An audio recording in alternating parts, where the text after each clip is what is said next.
Namaste, everyone, and welcome. Today we continue with the gratitude meditation, and the title is Gratitude for Who I Am.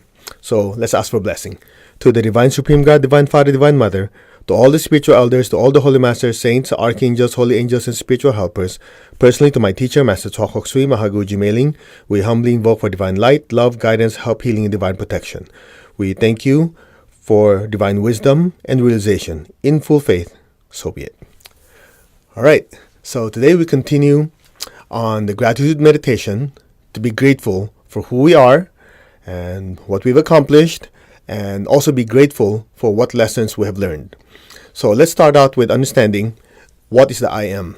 So for the everyday person, the I am is basically who they identify themselves with. So the first part of this lecture and meditation is showing gratitude to who we are from the viewpoint of the everyday person. And the second part, we'll talk about the viewpoint of who the I am is from the viewpoint of the soul and the spiritual self. All right?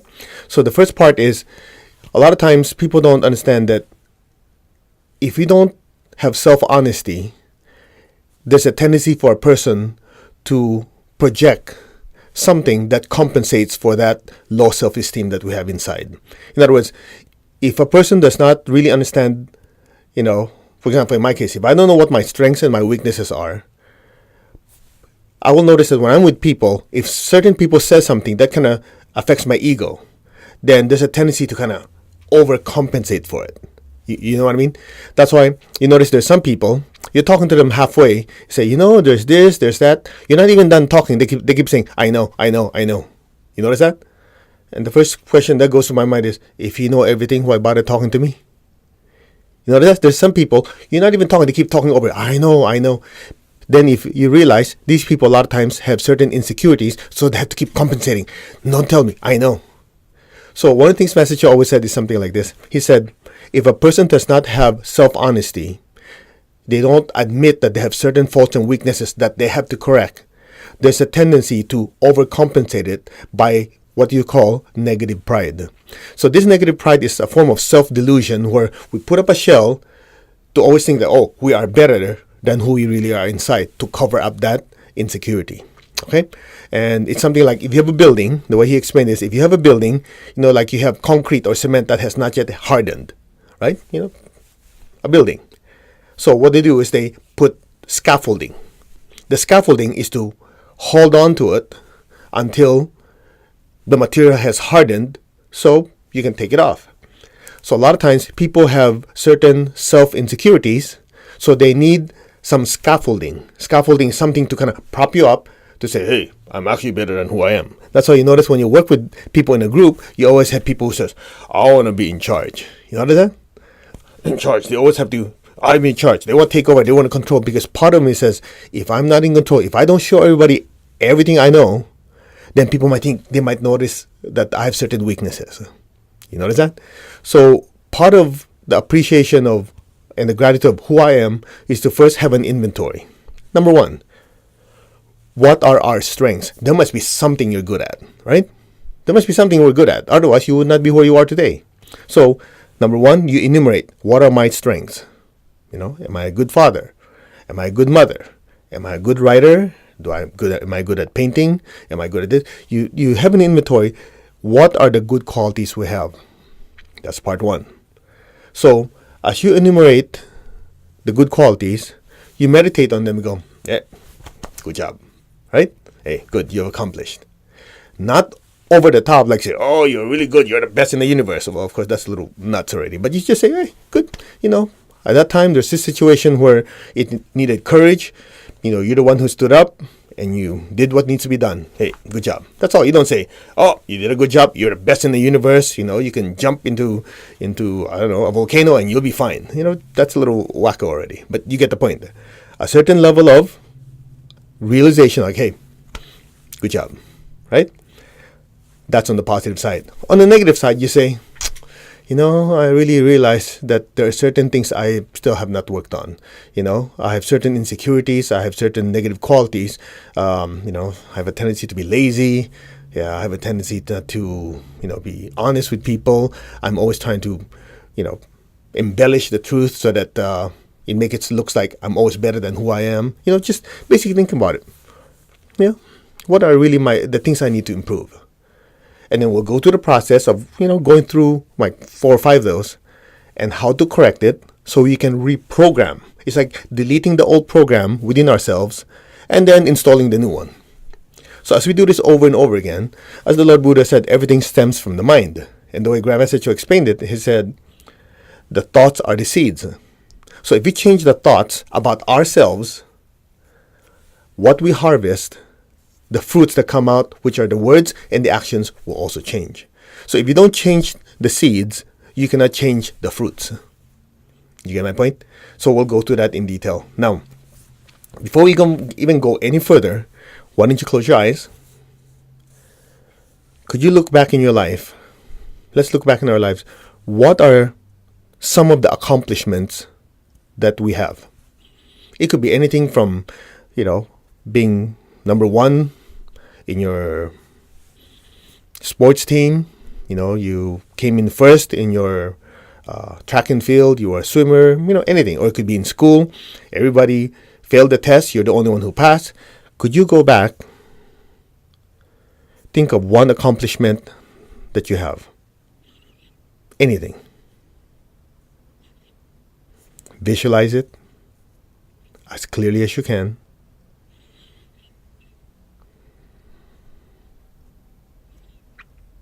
And just say, hey, that's a good job. I did good work at that time. I appreciate myself. Good work. Okay, good. Next, recall another accomplishment you have in your life. Another accomplishment. Smile. Visualize it in full color.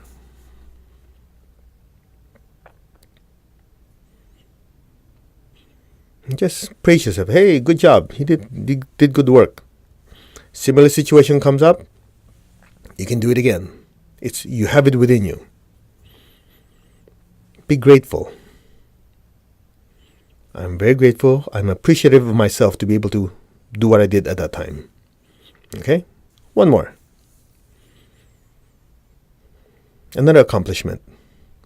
It could be in school. It could be in your relationship. It could be at work. Okay?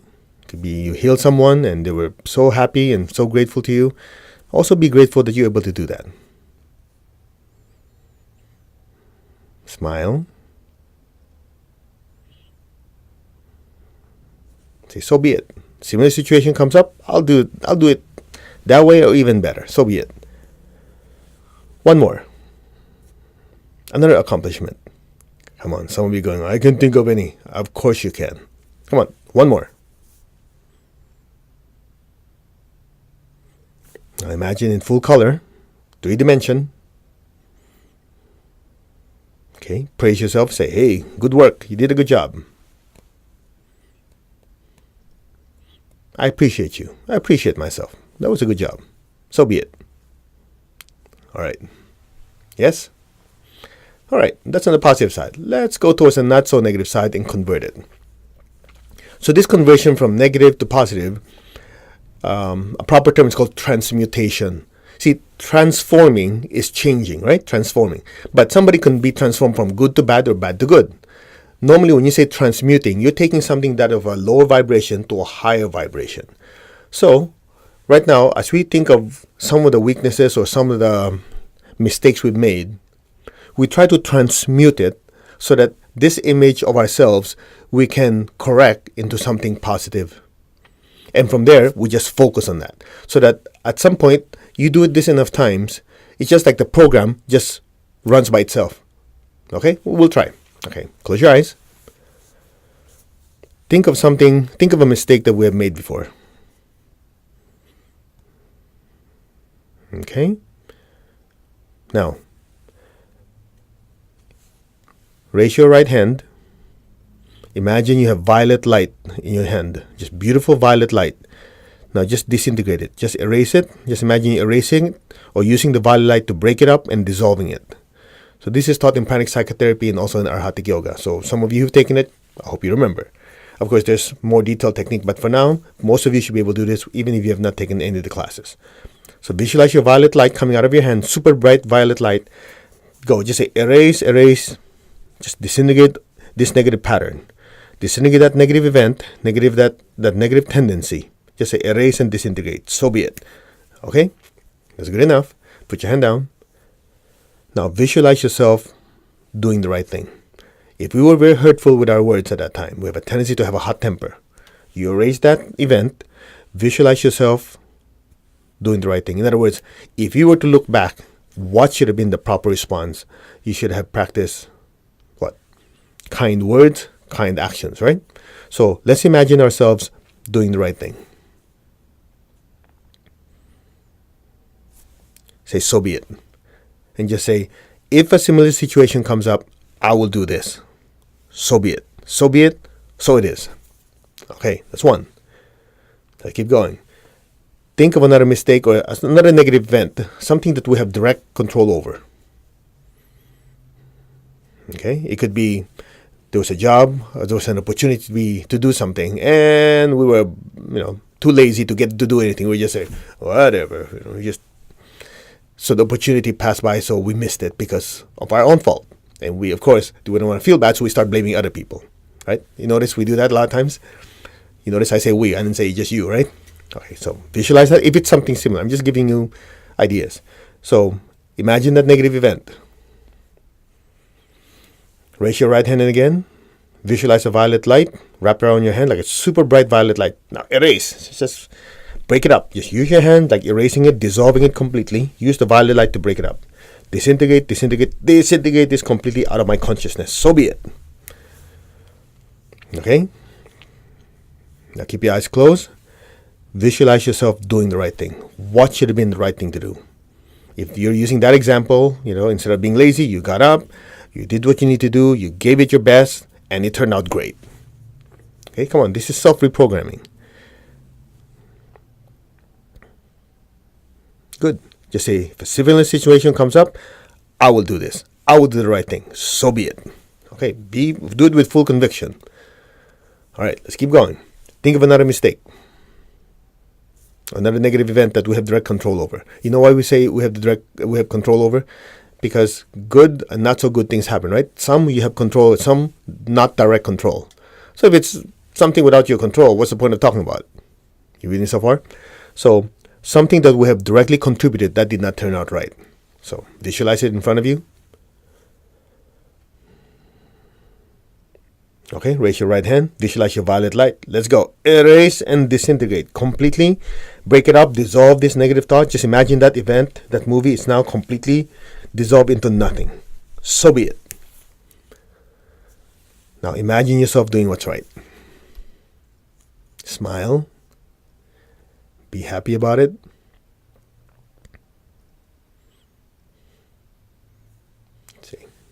So be it. Similar situation comes up. This is what I will do. I'll do the right thing. So be it. I'll do it. Okay? Let's see. That's 4, right? One more. Imagine another negative event, another mistake. You know the drill. Imagine in front of you.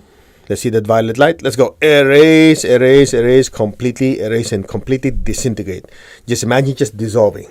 Just like a movie. Suddenly the movie disappears. Boom. Gone. All right. Ready? Visualize what we should have done. If you imagine yourself saying the right words, doing the right thing, just see it like a beautiful movie that you want it to happen. As clearly as you can.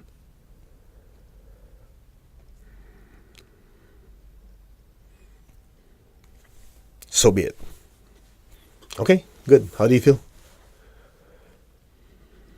You get the idea? So, when you do this very, very simple exercise, it prevents or stops negative self-talk. See, a lot of times, what we say to ourselves is it's a reflection of what goes to our head. A lot of times, you hear people say, when something fails, you go, well, what figures? It's me. I touched it, so of course it failed. You watch people talk about it. You listen to people.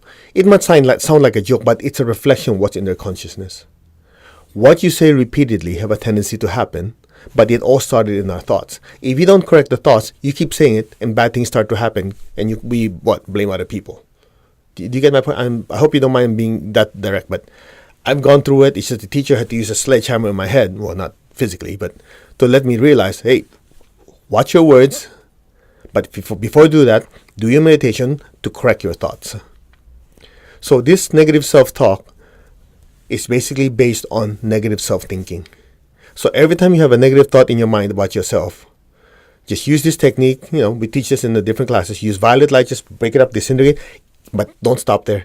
You see, in other traditions, they use this technique. They say cancel, which works. But in your case, take it many steps further. When a negative thought comes in, just in your mind, of course, if you're in public, don't be going, oh, like that. They're going to think you're strange, right? So just in your mind, you use violet light, just say, disintegrate it. Once it disintegrates, immediately replace it. That's the mistake a lot of people make. They say cancel or break up the negative energy. They don't immediately replace it. So guess what happens? You're left with a vacuum, right? The good thing is, after you erase and disintegrate, immediately think, okay, if you say, oh yeah, man, I'm a lazy bum, I don't do anything, you say, disintegrate. That's wrong. I work hard, I accomplish a lot, I'm reliable, I'm a good guy. In other words, just these little things over and over again. At some point, you set up a pattern. Once you set up a pattern, it's just like a program that runs in the background. So at that point, when you start seeing your accomplishments, you start to realize, hey, I'm not so bad after all. So accomplishment upon accomplishment, and then when things are improving in your life, you just say, hey, I did a good job. I appreciate myself. At the right level. Don't go overboard and say, yeah, man, I'm the best in the universe. Okay, that's going over. Then you become a little, self-delusional. We don't want to go that far. Just enough appropriate to say, hey, I did a good job. So if you do this over and over and over again, you start to appreciate yourself. That's one. And number two, it develops self-confidence. Okay? Not overbearing confidence, but just, I know who I am. I don't need to prove anything to you. I don't need to say things over and beyond just to prove to you how much I know. That's why you notice people who are very, very smart and, have the right attitude. If nobody asks them, they don't just volunteer information. You just say, oh, okay, that's good. Mm-hmm. And if they ask, then they share their wisdom. Otherwise, they don't say, hey, you guys shut up. Let me tell you how much I know. When people are like that, these are the people usually have, what? Low self-esteem. Because they have to keep telling, come on, everybody, hear how smart I am. But the ones who really know a lot, they're just quiet. There's an inner confidence. I remember I was watching Master Cho. I always watched a teacher at that time. We're in a group. When people ask the question, he shares. And if some student has a big mouth, has a big ego, Master, I did this. You know what he does? He just keeps quiet. Of course, the rest of us go, shut up. We don't want to listen to you. We don't want to listen to him. But the teacher was kind enough. Okay, you want to talk, we talk. And finally, when it quiets down, he says, okay, it's like this. Then he shares. I watch and I go, the people who really know are quiet. The people who don't know much, they're the ones that are like, yep. People are watching you. People with self-confidence, they don't need to prove it to anyone. As you have good self-talk, good self-esteem, you know your strengths, you know the weaknesses, you know things you need to improve, guess what? There's that inner strength. There's that confidence. Okay? Now, let's take it several steps further. The title is Gratitude for Who I Am, right? So this I am that we're talking about so far is the perception of the I am of everyday people. Now let's take it one step higher.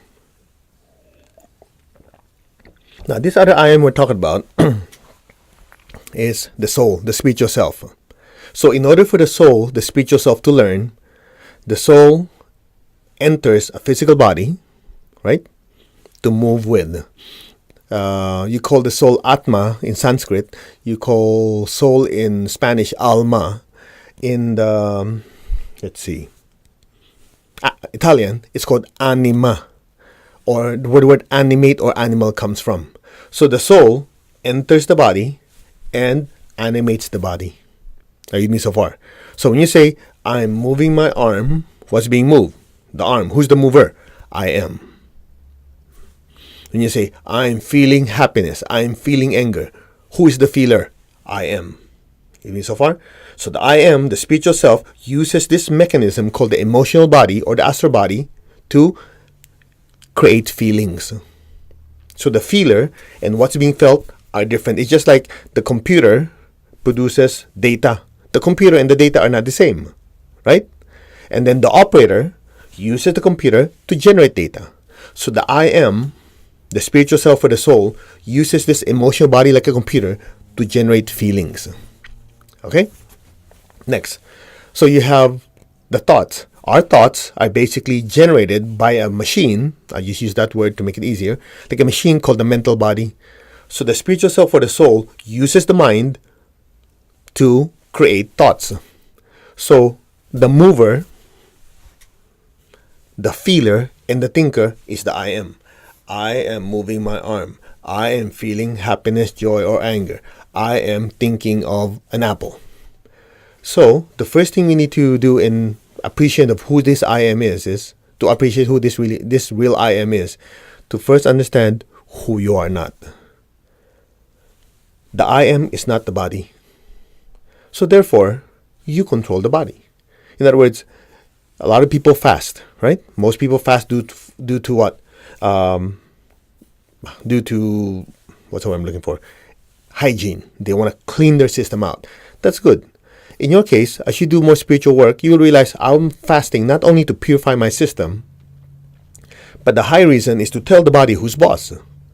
Because the body is used to eating at a certain time. Now just tell the body, I'm in charge of you, not the other way around. Okay, I know you want to eat at this time. I tell you what, you're going to skip a meal just to show you I control you. At first it's hard. You know what? The body fights. Oh, no, you're hungry. You say, no. At some point, it gives up. You go, okay, now you control the body. Same thing with emotions, right? How do you control your emotions? Somebody says something nasty to you. It's the tendency for emotional body to go, "Rrr." The way you show control is, I'm not this emotion. You try to piss me off, hey, I don't bite. The emotional body, you regulate. You're not going to say anything. You're not going to get angry. You're not going to get upset. They scream and yell at you. I do not allow you to be angry. So the person just screams and yells. You go, what's your problem? In other words, nobody can make you angry unless you allow them to. You control the emotions because you realize who the I am is. Whatever the stimulus is, the I am still has to say, okay, release this emotion. Nope, you don't. You need so far? And the third one is the thoughts. Same thing. The thinker decides what the thoughts will be. So if the thinker doesn't want to think of negative thoughts, hey, you try to get me angry and upset, I don't want to go there. You say certain things to make me doubt myself, hey, that's your problem. Don't bother me. I'm going to instead think of good things in my life. In other words, the thinker, by understanding, realizing the thinker is not the thoughts, you get to say, I am not the body, not emotion, not the thoughts. I'm the mover, the feeler, and the thinker. I control who I am. And all these things, I will control. Because if I don't know who I am, if I think I'm the anger, if I think I'm the pain, if I think I'm the, the emotional turmoil, then that's that. No more, it's pure chaos. Guess what? When you do your spiritual work, when you do your meditation, you immobilize your body, right? Guess what you're doing? As you immobilize your body and try to be make sure the body doesn't move, you're taking the input of the physical body out of the equation. Then at some point you don't feel your body on the chair anymore. Hey, wait a minute. I'm not sensing anything from the body, and yet I'm aware of it. So I'm observing this, therefore I'm not the body. Then at some point your emotions calm down. What do you feel? Nothing. And yet you're observing, you're not feeling anything. So therefore you can be those emotions. Right? You're not feeling anything, you were feeling something earlier, yet you're observing the change from something to nothing. So therefore, if you're the observing, you cannot be it. Then thoughts. The more you meditate, you notice thoughts at first, monkey mind, right? Jumping around. Then, as time goes by, you do your breathing. Okay? It's quiet. And yet I'm observing, there are no thoughts. So if I'm observing from thoughts to no thoughts, and I'm the observer, therefore I could not be those thoughts. You reading so far? So this very, very simple exercise that Master Cho teaches allows us to realize who we are not, to allow us to realize and appreciate who we really are, which is the I am. The I am is the soul or the spiritual self. Now we keep going. So, as you do your meditation and spiritual practice, the affirmation is very, very simple. We'll go through it before I talk about it because it's hard to really explain it until you have a certain level of, experience. So let's give it a shot, shall we? Okay, close your eyes. Gently be aware of your body. You know, how your body's feeling. Heavy, light, the chair you're sitting on, you're laying down, whatever you're doing. Just observe the body. Okay, move your leg. Move your arm. What are you doing? I am moving my leg, I'm moving my arm. Who's the mover? I am. Okay, stop moving the leg, stop moving the arm.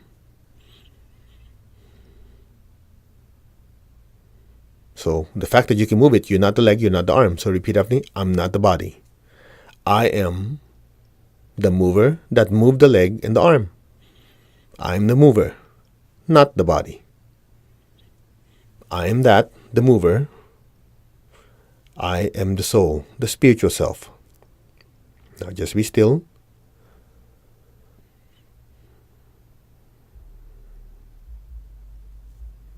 Okay.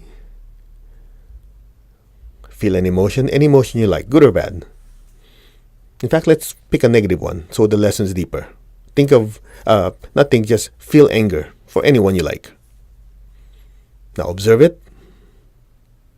You notice you're observing the anger, correct? Just say, this anger is not me. I felt the anger, but the feeler and the anger are not the same. So, just say, I am the soul, I am not this anger. I'm not this emotion, this is not me. This is not the I. Take a deep breath. As you exhale, release it. I am the soul. I'm the spiritual self. I'm not the body. I'm not any of my emotions. These are not me.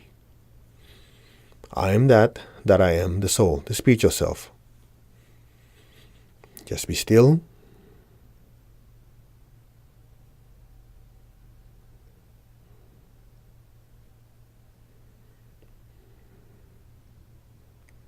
Now be still. Think of an apple in a car. What are you doing? I'm thinking of an apple in a car. Who's the thinker? I am. What is the effect of the thinking process? You have thoughts that are generated. So the thinker generated the thoughts. So therefore, the thinker are not the thoughts. So repeat after me. I am the thinker. I am not these thoughts. None of the thoughts are me. I created them. Now allow your awareness to just lift way above your crown. And just say, I am that I am. I'm not the body. I'm not the emotion. I'm not the thoughts. I am the soul. The real I am is the spiritual self. I am the soul. A spiritual being of pure energy and pure light. I'm a spiritual being of divine intelligence, divine love, and divine power. I am that I am. Now just be still. Let your awareness drift way above your crown.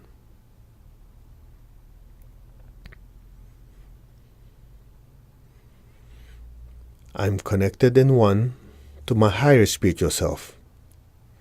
I am that I am, the higher soul, the higher self. Now you have that realization. You're not the body, not the emotion, not the thoughts. You're now released and not held down. Just allow your awareness to lift up, breathe higher and higher and expand like steam.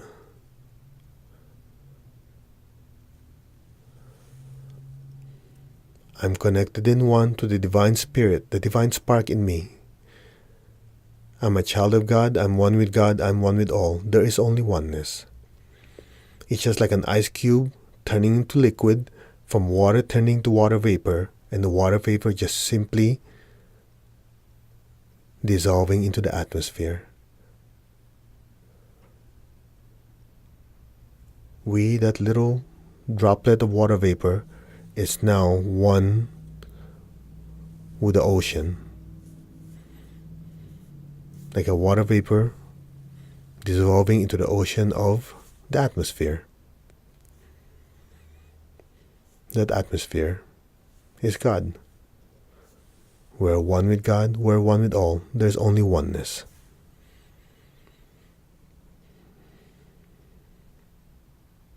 I am that I am. Allow your awareness to just let go now. Listen to my voice. The real you, the I am within you, is not the body, not the emotion, not the thoughts. You are actually the soul, the spiritual self made of pure energy. This pure energy is a spiritual being of divine intelligence, love, and power. This spiritual being is one with your higher self, your higher soul.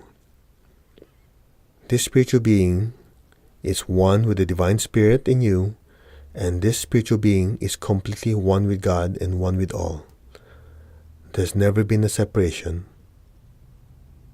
It is our doubt and ignorance that separated us. Just be still, be aware, and just simply affirm and claim your divine birthright. You have always been one with God. Now affirm it and realize it, and just simply let go.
Gently, slowly, come back to your body. Just move your fingers, move your toes. Gently and slowly come back and open your eyes. Take your time.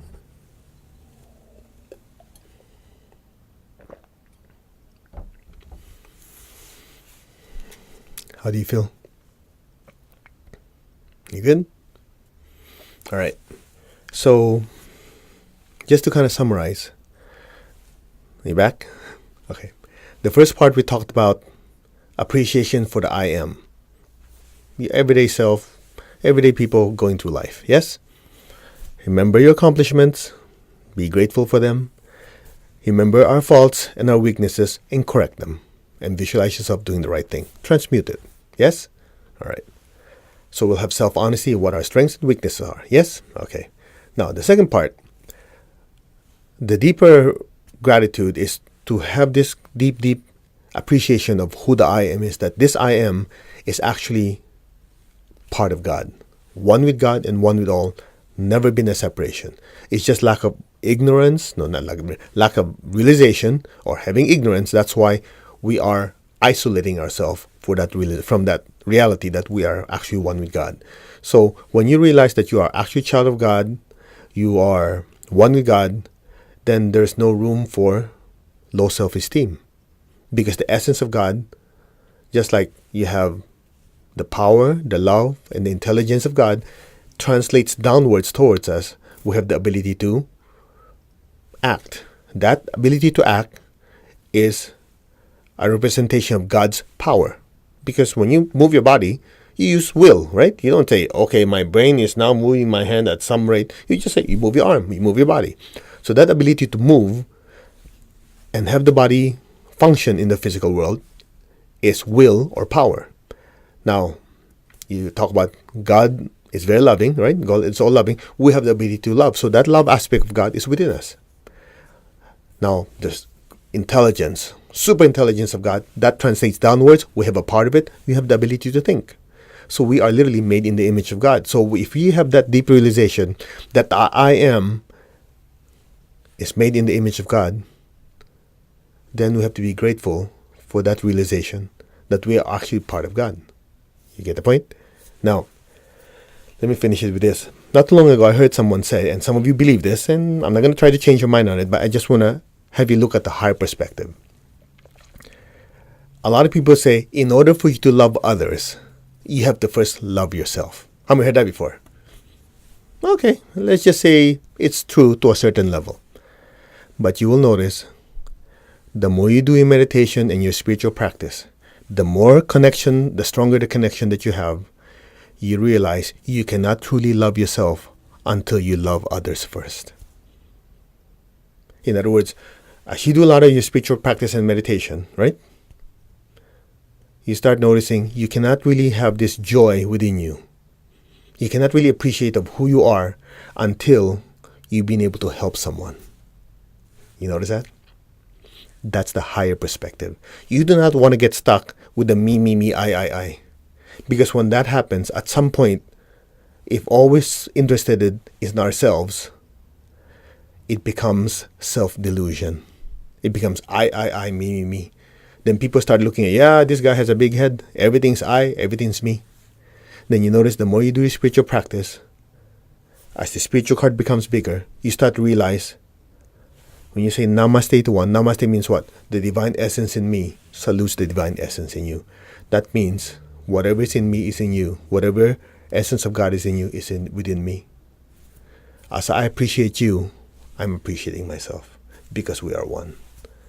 So that's where a lot of you experience this inexplainable joy when you help someone and their life radically improves. You go, it's just like some of you who, you do pranic healing. I've talked to a lot of students, and whatever healing modality you're doing, when you help someone who is in pain, with your healing, your advice, their life change radically, you just like, I can't even explain the bliss I'm experiencing. You know why? Because as you show love to others, you experience the love within you. So, what we want to strive for is, we cannot be truly grateful and loving to ourselves until we've loved others. And at that point, guess what happens? Service becomes part of your consciousness without thinking.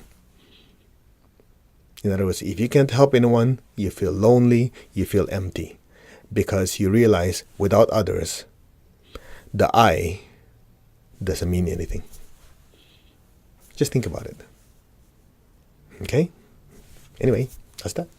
So let's give thanks to the Divine Supreme God, Divine Father, Divine Mother, to my teacher, Master Chokok Sui Mahagu Jumeli, and all the spiritual elders, holy masters, saints, archangels, holy angels, spiritual helpers. We thank you for your immense blessings, for your guidance, help, healing, protection, and realization.